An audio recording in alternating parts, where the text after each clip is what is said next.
Hello friends, ஆசிரியர் தகுதி தேர்வுக்காக படிக்கும் அனைத்து நண்பர்களுக்கு வணக்கம். கவர்மெண்ட்டு பாலிடெக்னிக் லெக்சருக்கான தேர்வு எப்போ நடைபெறுதுன்னா 2/5/2020 முதல் 3/5/2020, அதாவது மே மாதத்தில் 2ஆம் தேதியும் 3ஆம் தேதியும் 2 நாட்கள் நடைபெறுது.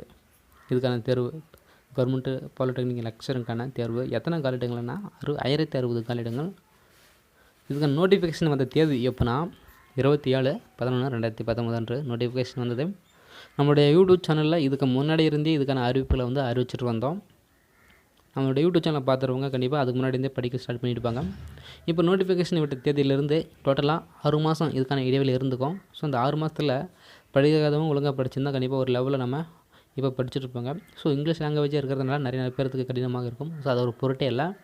இப்போ தற்போதைக்கு கொரோனாவுக்காக நம்மளுடைய தமிழ்நாட்டில் ஊரடங்கு உத்தரவு விட்டுருக்குறாங்க. 21 நாட்கள் விடுப்பு அளிச்சிருக்கிறாங்க.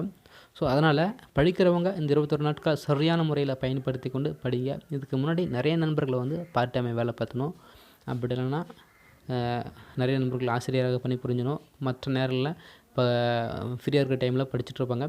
ஸோ இப்போ அது மாதிரி தொந்தரவுலாம் இல்லை. முக்கியமாக இந்த எந்த ஒரு வேலையும் இல்லாமல் படிக்கிற வேலையை முக்கியமாக முழு நேரமே பயன்படுத்தி கொண்டு படிங்க. கண்டிப்பாக நம்மளால் முடியும். இப்போ கூடிய விரைவில் இன்னொரு 1 மாதமே 1.5 மாதமாக இருக்குது இதுக்கான தேர்வு வர்றதுக்கு. ஸோ இந்த முறையை நம்ம கண்டிப்பாக பயன்படுத்திக்கோங்க. 2வது, கொரோனாவுக்காக நிறைய ஊரடங்கு உத்தரவுனால விடுப்பு அளிச்சிருக்காங்க. இது மீண்டும் நீடிக்கலாம்.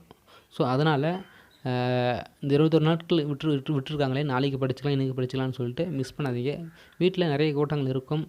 ஸோ அதனால் தள்ளி போடாமல் கொஞ்சம் எல்லாத்தையுமே சரியான முறையில் பயன்படுத்திக்கிட்டு படிங்க. தள்ளி போடாமல் எக்காரணத்தை கொண்டும் தள்ளி போட்டுக்கணும். நேரம் தவறாமல் படிங்க. இந்த கவர்மெண்ட் பாலிடெக்னிக் லெக்சருக்கான தேர்வு எழுதுபவர்கள் உண்மையிலுமே ரொம்ப லக்கின்னு தான் சொல்லணும். ஸோ 6 மாதம் இடைவெளியில் ஒரு எக்ஸாம் வருது. 2வது, இந்த தேர்வு ஏற்கனவே அறிவித்து இதுக்கு முந்தைய தேர்வுகளை ஏற்கனவே அறிவித்து தேர்வு நடைபெற்று கேன்சல் பண்ணிட்டாங்க. 2வது அதுக்கு அப்புறமாக இப்போ தற்போதைக்கு நோட்டிஃபிகேஷன் அறிவித்து 6 மாதங்கள் இடைவெளியில் தேர்வு நடைபெறுது. அது மட்டும் இல்லாமல் இந்த 6 மாத இடைவெளிகளில் இன்னும் சென்ட்ரலில் இடையில் 28 நாட்கள் எந்த ஒரு வேலையும் இல்லாமல் படிக்கிறதுக்கான டைமை மட்டுமே நீங்கள் ஒதுக்கிட்டுருக்காங்க அப்படின்னு நினச்சி படிங்க. கொரோனா ஒரு பக்கம் இருக்குது. கொரோனா ஒரு பக்கம் நீங்கள் ஒரு பெரிய பொருட்டாகவே எடுத்துக்காதீங்க. கொரோனா முறையில் நீங்கள் என்னென்ன ஃபாலோ பண்ணுமோ அதெல்லாம் ஒரு பக்கம் ஃபாலோ பண்ணிடணும். நீங்கள் இதை படிக்கிற முறையில் படிங்க. தேர்வு கண்டிப்பாக அதே தேதியெல்லாம் நடைபெறும். தேர்வு எதுவுமே மாற்றம் நடைபெறாது.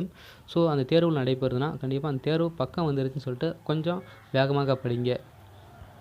ஸோ 1060 வேக்கன்சியில் நம்மளுக்கும் ஒரு காலிடங்கள் இருக்குது. நாமளும் ஒரு ஸ்டாஃப்னு நினச்சிக்கோங்க. இந்த கவர்மெண்ட் பாலிடெக்னிக் லெக்சருக்கான தேர்வு நீங்கள் வெற்றி அடைஞ்சிட்டிங்களா, நல்ல ஒரு சம்பளம், நல்ல ஒரு வேலை. ஸோ நீங்கள் இந்த தேர்வை மிஸ் பண்ணாமல் படிங்க. மறுபடியும் கவர்மெண்ட் பாலிடெக்னிக் லெக்சருக்கான போஸ்டிங் எப்போ வரும் நம்மளுக்கும் சொல்ல முடியாது. ஸோ அதனால் இந்த தேர்வை பயன்படுத்திக்கின்னு நேரத்தை வீணாக்காமல் இந்த 21 நாட்களையும் பயன்படுத்திக்கின்னு மற்ற நாட்களையும் பயன்படுத்திக்கின்னு தேர்வுக்குள்ளே சிறப்பான முறையில் படித்து இந்த தேர்வை சிறப்பான முறையில் எழுதுங்க. அதுதான் நான் சொல்லுவேன். So thank you friends.